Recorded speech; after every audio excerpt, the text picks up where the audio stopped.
cette condamnation à la prison à perpétuité d'un voyou du football britannique.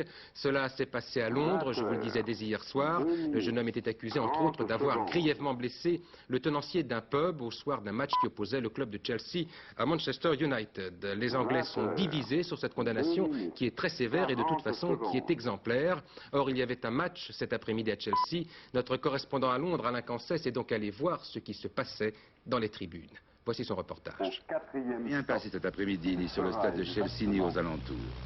Rien que l'ambiance ordinaire d'un match de football. Le mauvais temps, la présence massive de la police avait sans doute découragé les hooligans, ces voyous du sport souvent responsables de bagarres et de désordres à l'occasion des matchs. Des hooligans qui ont peut-être commencé à réfléchir à la terrible sentence qui a hier soir frappé l'un des leurs. Kelvin Wheaton, 25 ans, hooligan de Chelsea, a été condamné à la prison à vie.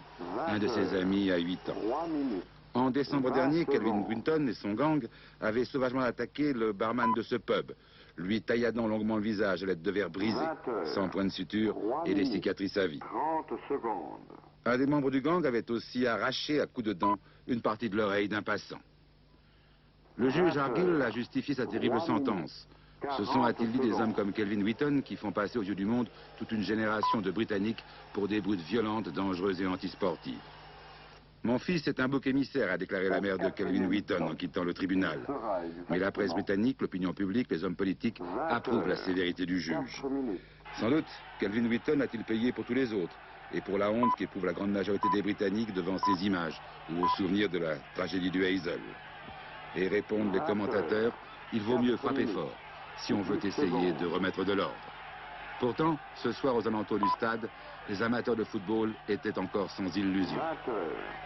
S'il faut des condamnations à vie pour les arrêter, qu'on leur donne. Je ne suis pas sûr que cela suffira à les arrêter.